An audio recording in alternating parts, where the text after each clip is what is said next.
तो अब हम लोग कुछ नेम्ड रिएक्शंस को पढ़ना स्टार्ट करेंगे। और नेम्ड रिएक्शंस की ज़रूरत क्यों पड़ती है? सबसे पहले देखें कि नेम्ड रिएक्शंस में हम लोग किसकी बात करने जा रहे हैं, और हम जो बात करेंगे वो होगी विमर्तिमान रिएक्शंस की। और सवाल ये कि हमको क्यों विमर्तिमान रिएक्शंस को जानना पड़ता है। तो हम लोग क्या पढ़ रहे हैं? फिनॉल्स पढ़ रहे हैं, एरोमेटिक कंपाउंड्स के बारे में पढ़ रहे हैं जिसमें कि OH जुड़ा हुआ है। ये फिनॉल है, दूसरे शब्दों में फिनाइल प्लस इनॉल है। इनॉल का मतलब एक ही कार्बन पर डबल बॉन्ड भी है और उस पर OH भी है। तो केमिस्ट्री का मतलब क्या है? बंधुओं का तोड़ना, बंधुओं का जोड़ना। तो हमें अगर बंध बनाने हैं, हमें सिंथेसिस करनी है, हमें कार्बन की संख्या को बढ़ाना है, तो हमें कुछ ऐसे रिएक्शंस की तलाश होगी जिससे कि हम कार्बन की संख्या को बढ़ा सकें। और उसके लिए हम अपने पहले फिनॉल मॉलिक्यूल को देखेंगे, उसकी प्रॉपर्टीज़ को देखेंगे, और उसके हिसाब से फिर हम प्रॉपर रिएजेंट का चुनाव करेंगे। तो फिनॉल को देखें, हमने अभी तक जो पढ़ा उसमें क्या पाया कि इसके ऑर्थो और पैरा पोजीशंस पर इलेक्ट्रॉन डेंसिटी बढ़ती है, और वो भी मदद किससे मिलती है? इससे ऑक्सीजन का जो दोनों तरफ इलेक्ट्रॉन है रिंग के अंदर आता है, और हमने देखा कई सारे रेजोनेंस हाइड्रोजन स्ट्रक्चर होते हैं। इसका मतलब हमारे इस मॉलिक्यूल में माइनस चार्ज इन जगहों पर नज़र आ रहा है, और अब हम किसी प्लस चार्ज को इसकी तरफ आकर्षित कर सकते हैं। और प्लस चार्ज अगर कोई ऐसा हो जिसमें कि कार्बन पर प्लस, बहुत आसानी से हो सकता है। और हम जानते ही हैं कि नेचर ने वह कार्बन पर प्लस चार्ज रखना ज़्यादा पसंद किया है। क्यों? कैसे? हमने फर्स्ट चैप्टर में भी जब मैंने शुरुआत की थी ग्रीनहाउस की, तब भी बात की थी कि अगर आप देखिए तो आपके पास किस तरह की चीज़ें हैं। आपके पास CH3X है, CH3OH है, CH3 आप CHO कहते हो, इसी को COH बना लो, इस CH3NO2 कर लो। मतलब CH3 से मेरा मतलब R है। इन सारे केसेस में कार्बन पे कौन सा चार्ज होगा? Plus plus plus plus. तो हमें E प्लस वाला कोई चीज़ चाहिए, और फिनॉल में ये माइनस तो है ही है। तो इतना अगर हम समझ गए तो हम आगे बढ़ सकते हैं। हम कुछ उन रिएक्शन का इस्तेमाल कर सकते हैं जिसमें भी हम कार्बन को प्लस चार्ज पैदा कर रहे हैं, और हमारी सिंथेसिस हो जाएगी, हमारे फिनॉल में कार्बन करके जुड़ जाएगा। तो सबसे पहला रिएक्शन विमर्तिमान रिएक्शन क्या है? इसमें एक फिनॉल किसके साथ रिएक्ट करता है? क्लोरोफॉर्म के साथ, और वो भी किसमें? In presence of aqueous sodium और पोटेशियम हाइड्रोक्साइड। कितने टेम्परेचर पे? 340, जो कि करीब करीब 70 डिग्री सेंटीग्रेड के आसपास होगा। उसके बाद हमें हाइड्रोलिसिस करनी है जिससे कि हमें 2-हाइड्रोक्सी बेंजोएल्डिहाइड मिलेगा, मतलब कार्बन की संख्या बढ़ चुकी होगी। As a major product with a small amount of parahydroxy benzaldehyde. तो हमें मेजर में ये मिल रहा है। क्या चीज़ हो रही है? तो हमने क्या किया? एक फिनॉल लिया, ठीक है, हमने एक क्लोरोफॉर्म ले लिया, ठीक है, और क्या इस्तेमाल किया? बेस का। एक चीज़ ध्यान रखिएगा, जब कभी भी कार्बन पर हेट्रो एटम्स ज़्यादा जुड़े हुए हैं, ठीक है, कार्बन पर हेट्रो एटम्स, और वो भी जैसे कि हम क्या बात करते हैं हेट्रो एटम्स में, ये बात करते हैं, ये इस तरह की चीज़, ठीक है।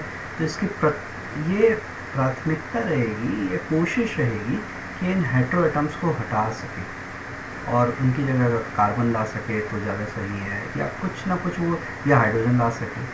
वो बहुत ज़्यादा हेट्रो एटम होने से परेशान लगता है। क्यों? क्योंकि पोलैरिटी डिफरेंस आ जाता है। तो सेम चीज़ यहाँ पर है, यहाँ पर delta minus delta minus delta minus, और यहाँ पर डेल्टा प्लस हो रहा है, और आप ये अंदाजा लगा सकते कौन सा ये 3 प्लस हो रहा होगा।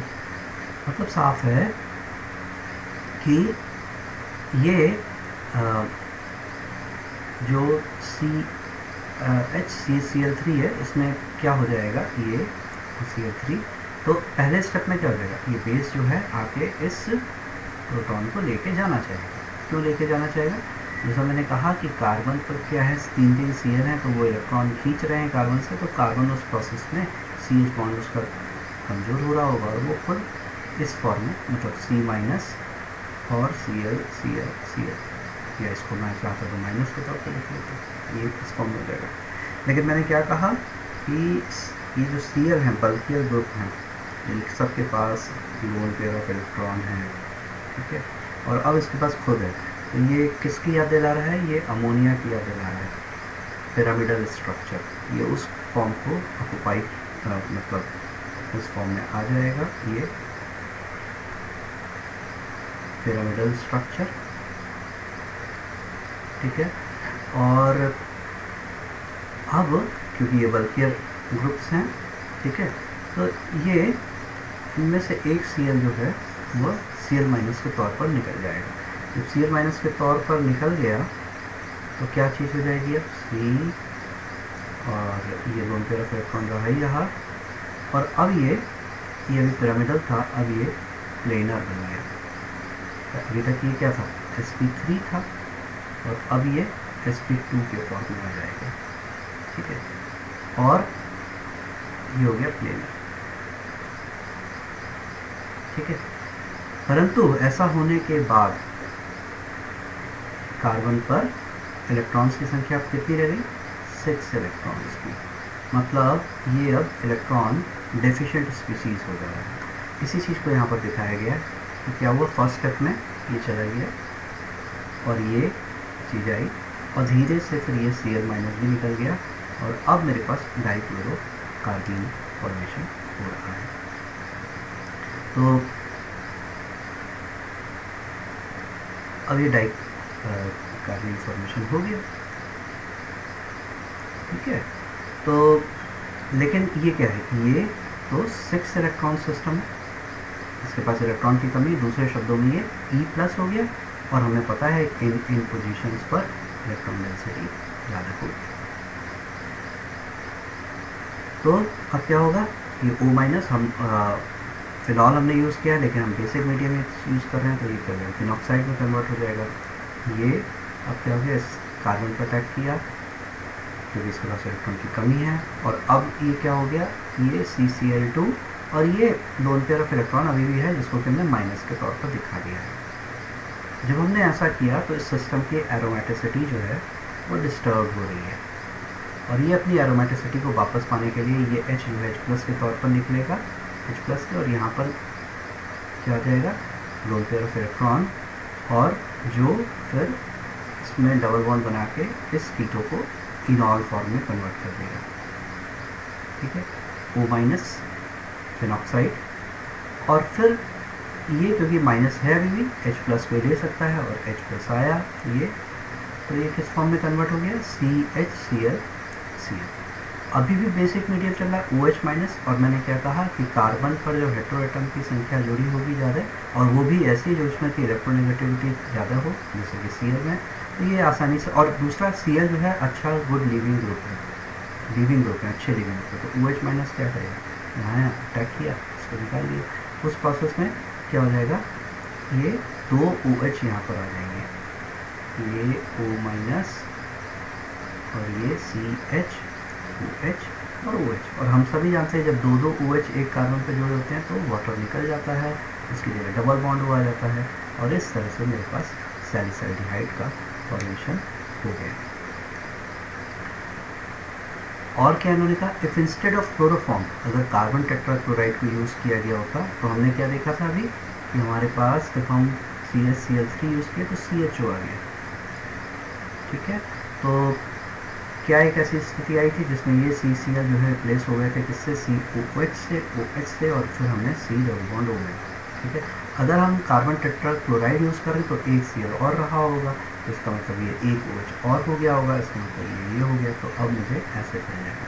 तो अगर मैं कार्बन टेट्राक्लोराइड यूज़ करूँगा तो मुझे एसिड मिलेगा, तो इस केस में अब ये क्या कहलाएगा, सैलिसिलिक एसिड, ये था सैलिसल्डिहाइड मेजर, और ये सैलिसिलिक एसिड मेजर इसमें इसलिए हो रहा है क्योंकि इसमें हाइड्रोजन बॉन्ड फॉर्मेशन होता हुआ दिखेगा। तो मैकेनिज़्म की हम बात अच्छे से कर ही चुके हैं। और attack of dichlorocarbene on phenoxide ion results ultimately in the formation of benzyl derivative, which upon subsequent hydrolysis gives salicylic। तो ये हमारा इधर बेंजल डेरिवेटिव बनेगा, ये इन प्रोसेस इस बीच में, और उसके बाद ये चीज आएगा। और ऑर्थोआइसोमर क्यों है ज़्यादा, क्योंकि इसमें क्या है, इंट्रामोलिकुलर हाइड्रोजन बॉन्डिंग हो जाएगा। तो ये रिएक्शन में हमने क्या देखा कि हम कार्बन की संख्या को बढ़ा सकते हैं फिनॉल के केस में। एक और रिएक्शन देखते हैं, इसका नाम दे दिया गया कोल्बे श्मिट रिएक्शन। क्यों? क्योंकि कोल्बे और श्मिट ने इस पर काम किया होगा। और जैसे पिछली बार हमने क्लोरोफॉर्म और कार्बन टेट्राक्लोराइड यूज़ किया, इन्होंने जो है वो कार्बन डाइऑक्साइड यूज़ कर दिया। कार्बन डाइऑक्साइड क्या होती है, गैस होती है। तो गैस को आप रिएक्शन कराना चाहते हो फिनॉक्साइड को, तो क्या करना पड़ेगा, आपको प्रेशर देना पड़ेगा, दाब बनाना पड़ेगा और टेम्परेचर हाई करना पड़ेगा। तो वही चीज़ किया जा रहा है। मैकेनिज़्म में हमने पहले क्या देखा, हम इधर क्या चाहते हैं, एक E+ करा करना। तो CO2 में क्या E+ है, बिल्कुल है। ये O- हो गया, तो इसको हम इस तरह लिख सकते हैं O- और ये प्लस, ये अपने यहाँ जाकर इसके साथ जुड़ेगा, ये जुड़ेगा तो हमें CONA मिलेगा। ठीक है, डाइल्यूटेड सेल के साथ ट्रीट करेंगे तो हमको ये जो सॉल्ट है, ये जो यहाँ मिल रहा है सॉल्ट फॉर्म में मिल रहा है, हमें COH नहीं मिल रहा है। क्यों नहीं मिल रहा COH? क्योंकि मीडियम जो है वो बेसिकली बेसिक ही है, चल रहा है। ठीक है, COH जो है वो बेसिक है, तो किस में कन्वर्ट हो जा रहा है, CONA में हो जा रहा है। और फिर जब हम इसको एसिडिक मीडियम में लाएंगे एसिड में, तब जाके ये एसिड फॉर्म में आ जाएगा, सैलिसिलिक एसिड। तो मैकेनिज़्म इन्होंने ये दिखाया ही है, ये चीज़ हुआ, जैसा पीछे हमने देखा, वही सारी चीज़ इसमें है। और क्या क्या मेथड्स हो सकते हैं जिससे कि हम अपने फिनॉल में कार्बन की संख्या को बढ़ा सकें। एक चीज़ ध्यान देने की है, जो मैं पहले भी कहा कि हम अपने कार्बन की संख्या को कहाँ कहाँ बढ़ा पा रहे हैं, ऑर्थो और पैरा पर। क्यों? क्योंकि इन पर -4 जो है रिंग पे जो रिंग के साथ जो ऑक्सीजन जुड़ा हुआ है, जिसको केवल O- में कन्वर्ट कर दें, तो बहुत आसानी से ये क्या करेगा, lone pair of electron ortho para position पर डाल देगा। और अब हमारे इसका सारा जॉब क्या है, E+ पैदा करना। E+ हम करेंगे तो ये अपने आप यहाँ इस पर या इस पर कोई एक भी प्रोडक्ट नहीं। तो गटरमान साहब ने क्या किया, गटरमान साहब ने भी प्रिंसिपल तो वही रखा, ठीक है, लेकिन रिएजेंट इन्होंने क्या ले लिए, HCl + HCl, एक एसिड ले लिया, ठीक है, और क्या किया, HCl हाइड्रोसाइनिक एसिड ले लिया। इसका मतलब ये हुआ कि मीडियम अब की बार क्या हो गया, एसिडिक हो गया। ऊपर के जितने रिएक्शंस हो रहे थे, जैसे कि हमारा जो ऊपर में हमारे कौन कौन से रिमर्तिमान हमने जो देखा, ठीक है, वो बेसिक मीडियम में हुआ। कोल्बे के संदर्भ में भी क्या हुआ कि ये वैसे हालांकि हाई टेम्परेचर उस प्रेशर पे हुआ, लेकिन इसको हमने फिनॉक्साइड कर रखा है, तो इसका मतलब हमने इसको बेसिक मीडियम में कर रखा है। लेकिन ये रिएक्शन जो है गटरमान जो है वो एसिडिक मीडियम में होता हुआ दिखेगा। क्यों? क्योंकि हम एसिड का इस्तेमाल करेंगे। अब जब इन दोनों को इस्तेमाल करेंगे तो क्या होगा, पहले हमें ये देखना पड़ेगा इन दोनों में कौन ज़्यादा ताकतवर एसिड है। क्योंकि अभी आपने एक तरीके से 2 एसिड, एक वीक एसिड और एक स्ट्रॉन्ग एसिड को रख दिया, तो अब इनमें रस्साकशी होगी। जो स्ट्रॉन्गर एसिड होगा वो क्या करेगा, वो H+ के तौर पर मैनिफेस्ट करेगा। अब अगर वो H+ इसके पास जाता है तो क्या हो जाएगा, ये इलेक्ट्रोनेगेटिव ज़्यादा है, तो दूसरे शब्दों में मैं इसको ऐसे भी लिख सकता हूँ, माइनस और ये प्लस। इसका मतलब क्या हुआ कि ये H+ जो है इसके पास गया होगा, C++ हो जाएगा और डबल बॉन्ड NH हो जाएगा। क्या मुझे फ़ायदे मिल रहे हैं इन सब चीज़ से, कार्बन पर मैं प्लस चार्ज बना ले रहा हूँ, जिसको कि मैं इलेक्ट्रोफाइल के तौर पर कह सकता हूँ। और जब इलेक्ट्रोफाइल के तौर पर कह सकता हूँ तो ऑर्थो पैरा पोजीशंस जो हैं वो इसकी तरफ क्या करेंगी, आप अपने इलेक्ट्रॉन्स डोनेट करेंगे, दूसरे शब्दों में E+ को आमंत्रित करेंगे। तो देखिए यहाँ पर भी वही चीज़ दिखाई गई ये, ठीक है। और इस केस में इन्होंने क्या कर दिया, डबल बॉन्ड NH और ये रहा Cl को इन्होंने यहाँ पर जोड़ दिया, क्योंकि यहाँ पर हम देख रहे हैं कि प्लस चार्ज होता है। और फिर AlCl3 जो इस एसिड का इस्तेमाल किया गया वो क्या करेगा, AlCl4 माइनस बना देगा, मतलब Cl माइनस को निकाल देगा। उसके बाद यहाँ पर फिर से प्लस चार्ज दे देगा, क्योंकि यहाँ पर प्लस चार्ज दिख रहा है।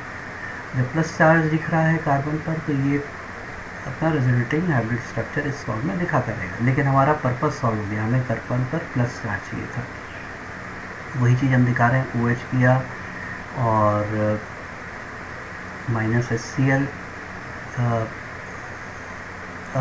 AlCl3 जो है वो क्या करेगा, इस ऑक्सीजन के पास लोन पेयर ऑफ इलेक्ट्रॉन है, तो AlCl3 जो है उसके साथ कॉम्प्लेक्स बना रहा होगा।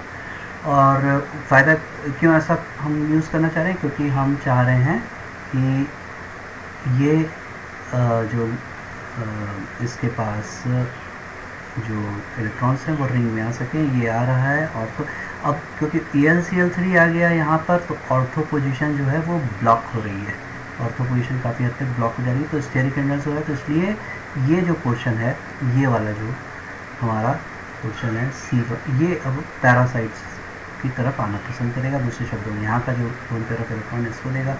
सिस्टम की एरोमेटिसिटी ब्रेक कर गई है इस समय, ये एल्डिमीन जैसी चीज़ हो गई। इमीन का मतलब डबल बॉन्ड NH, ठीक है। तो ये हुआ, सिस्टम अपनी एरोमेटिसिटी को वापस पाना चाहेगा। C डबल बॉन्ड NH अभी भी चल रहा है, ठीक है। H+ आया, H+ आने पे ये क्या हो गया, प्लस, और ये अपना इलेक्ट्रॉन खींच लिया। OH जो है जाके इस पर जुड़ गया, ये चीज़ हुआ। और फिर हम देख रहे हैं कि ये जो है NH3 के तौर पर बाहर निकल जाएगा। इसी सारी चीज़ को अगर मैं कहूँ कि बहुत आसानी से मैं इस बात को कहता हूँ, तो ये मैकेनिज़्म यहाँ पूरा दिखाया गया है इसी को आसानी से, कि जब कभी भी इमीन बॉन्ड होगा और हाइड्रोलिसिस हम करा रहे होंगे, तो हम बहुत आसानी से कह सकते हैं कि ये H+ H2O जो है, इसको आप मान के चलिए हथौड़ा लग रहा है बीच में, और ये आप इसको ऐसे कर दीजिए। तो ऐसे करने में क्या होगा, ये कीटो इधर पैदा हो जाएगा और इधर अमोनिया पैदा हो जाएगा। तो वही चीज़ हो रही है। ये मेरे यहाँ पे CHO फॉर्मेशन आ जाएगा, ये CHO है, CH डबल बॉन्ड O, और बाकी अमोनिया निकल जाएगा। तो एनहाइड्रस AlCl3 का हम इस्तेमाल कर रहे हैं। मैकेनिज्म मैंने यहाँ पे दिखा दिया। मेन चीज़ क्या है, HCN + HCl, और ये दोनों के दोनों एसिड हैं, ठीक है। और जब दोनों आमने सामने एसिड होंगे, एक वीक एसिड है, तो जब ये वीक एसिड है और ये स्ट्रॉन्ग एसिड है, तो ये अपने आप अपना रोल चेंज करके अब ये एक तरीके से बेस बन जाएगा। क्यों, क्योंकि ये प्रोटॉन को एब्स्ट्रैक्ट करेगा। कौन सा प्रोटॉन, जो कि ये H+ आएगा, और जब प्रोटॉन को एक्सेप्ट करेगा तो क्या होगा, ये यहाँ पर ये हो जाएगा, और ये एक्सेप्ट करके ये इस तरह हो जाएगा, हमारे यहाँ पे कार्बन पर प्लस चार्ज आ जाएगा। तो ये कुछ मेथड्स हैं जिससे कि हम कार्बन की संख्या को बढ़ा सकते हैं फिनॉल्स में। देखा जाए तो प्रिंसिपल हर केस में वही है। हम ये देख रहे हैं कि ये एक माइनस जैसी चीज़ है, नेगेटिव जैसी चीज़ है, क्योंकि इसके हम इन पोजीशंस पर माइनस चार्ज देख रहे हैं। ये E+ को आकर्षित करेगा। और अगर हम जैसे CHCl3, CCl4 जैसी यूज़ करेंगे चीज़ें जो कि रीमोथिमान की हैं, तब भी हमें CHO या COH जैसी चीज़ मिलेगी, सैलिसिलिक सैलिसिलिक एसिड। हम कोलबेच में रिएक्शन करें जिसमें CO2 का कर रहे हैं, तब वो COH के तौर पर आ जाएगा। हम चाहें तो गटरमान का इस्तेमाल कर सकते हैं, इस केस में हम HCl+ HCl का इस्तेमाल कर रहे होंगे। तो ये कुछ चीज़ें रहीं, कुछ नेम रिएक्शंस रहे फिनॉल के चैप्टर के संदर्भ में। तो अब इसके बाद हम लोग अपनी नेक्स्ट जो यूनिट है एल्डिहाइड्स एंड कीटोन्स की, इसको स्टार्ट करेंगे।